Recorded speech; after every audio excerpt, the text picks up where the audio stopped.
profundos y campos desolados, la aterradora verdad salió a la luz. Las víctimas fueron asesinadas de una manera tan brutal que incluso los forenses más experimentados quedaron horrorizados.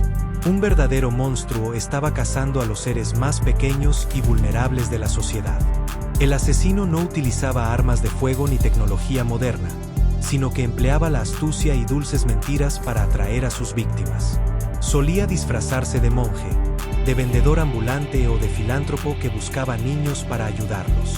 Con una maestría en la manipulación psicológica, se ganaba fácilmente la confianza de niños que anhelaban una comida caliente o unas pocas monedas. Tras llevar a las víctimas a lugares aislados, la verdadera cara del monstruo aparecía. Realizaba actos de tortura, indescriptibles antes de arrebatarles la vida con un cuchillo afilado. El nombre de la bestia comenzó a circular entre la gente con un miedo extremo. Cada vez que se descubría un nuevo cuerpo, toda una región se hundía en el luto y la indignación.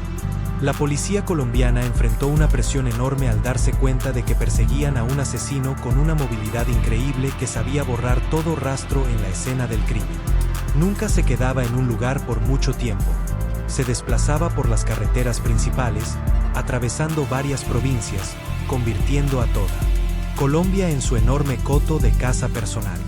La impotencia inicial de las autoridades permitió que el número de víctimas aumentara vertiginosamente, convirtiendo este caso en la cicatriz más profunda y dolorosa de la criminología mundial.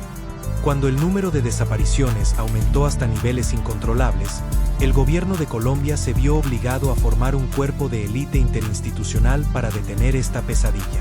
Los mejores detectives fueron asignados para conectar las escenas del crimen dispersas por diversas provincias. Comenzaron a notar un patrón común y frío.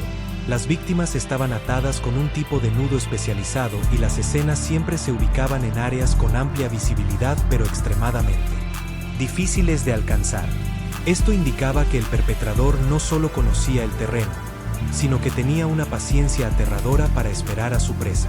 Los pocos testigos comenzaron a dar descripciones fragmentadas de un hombre con gafas, de aspecto intelectual y amable, que solía aparecer con bolsas de dulces o juguetes baratos en basureros o parques donde se reunían niños humildes.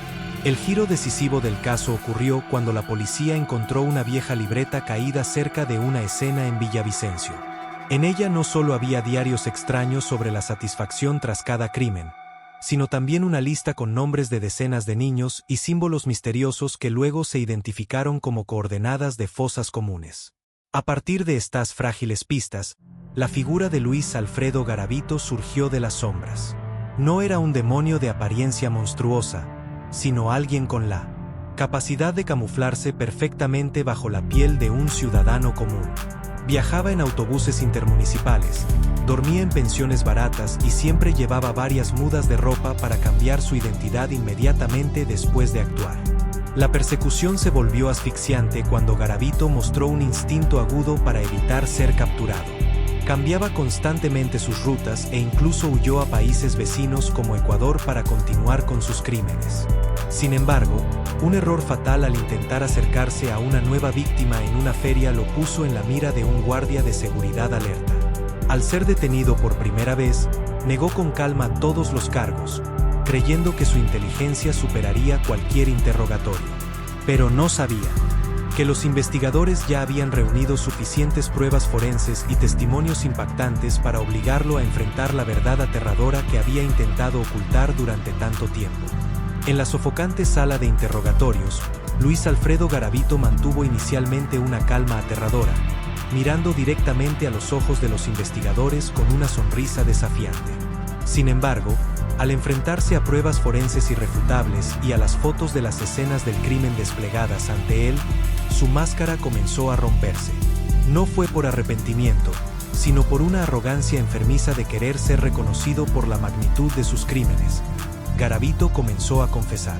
Sus declaraciones crearon una onda de choque no solo en Colombia, sino en todo el mundo.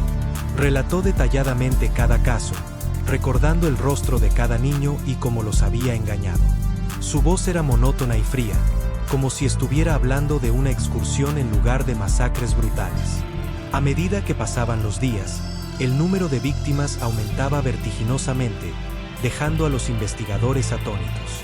De las pocas decenas iniciales, Garavito admitió haber asesinado a más de 140 niños, pero las autoridades creen que la cifra real podría superar las 300 víctimas en varios países.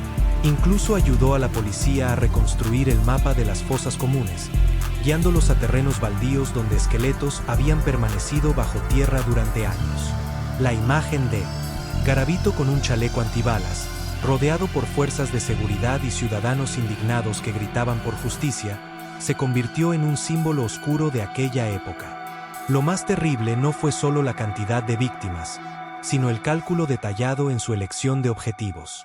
Garavito confesó que siempre elegía a niños abandonados por la sociedad, aquellos que vagaban por las calles y cuya desaparición pocos notarían o buscarían.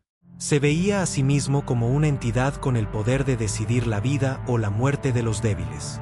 Los expertos en psicología criminal pasaron cientos de horas estudiando su mente, pero lo único que encontraron fue un vacío de apatía absoluta. El caso Garavito expuso una verdad cruel sobre las fallas en el sistema de protección infantil y planteó una pregunta dolorosa para toda la nación. ¿Cómo pudo un monstruo cazar libremente durante tantos años sin ser detectado? Cuando las puertas de la prisión se cerraron tras Luis Alfredo Garavito, toda Colombia pensó que se había hecho justicia, pero una nueva ola de indignación estalló cuando se anunció la sentencia oficial. Según las leyes colombianas de la época, la pena máxima de prisión no superaba los 40 años, y por colaborar con la investigación, el asesino serial más brutal del mundo podría ver su condena reducida significativamente. La gente salió a las calles a protestar y las familias de las víctimas gritaron con desesperación al darse cuenta de que quien arrebató cientos de vidas pequeñas podría respirar aire puro al envejecer. Esto generó un intenso debate ético y legal que llevó a cambios históricos en el Código Penal del país para evitar que sujetos como él tuvieran la oportunidad de regresar a la sociedad. Durante sus largos años en prisión, Garavito nunca desapareció realmente de la mente del público. Aparecía frecuentemente en entrevistas televisivas, donde afirmaba haber cambiado, haber encontrado la religión y desear el perdón. Sin embargo, tras esa mirada afilada, la gente todavía percibía una manipulación fría. Disfrutaba de la atención de los medios, viendo la cárcel como un escenario final para proyectar su obsesión ante el mundo. Los expertos en psicología afirmaron que cada una de sus palabras era solo parte del juego psicológico que había jugado toda su vida. Mientras tanto, el cáncer comenzó a devastar el cuerpo del monstruo, transformándolo de un depredador de sangre fría en un anciano demacrado y solitario tras 4 paredes de piedra. La muerte de Luis Alfredo Garavito en el año 2023 puso fin a la vida de un criminal, pero no pudo borrar las heridas que causó. Se fue en medio del rechazo de toda la sociedad, sin que nadie lo lamentara y sin una sola lágrima derramada. Su cuerpo no fue reclamado, como prueba del asco que la humanidad siente por crímenes imperdonables. La historia de la bestia se cierra como una advertencia eterna sobre la existencia de demonios con rostro humano y la necesidad de proteger a las almas vulnerables de las sombras que siempre acechan. Aunque el malvado ha caído, el dolor y la lección de vigilancia permanecerán para siempre en la historia de la criminología humana.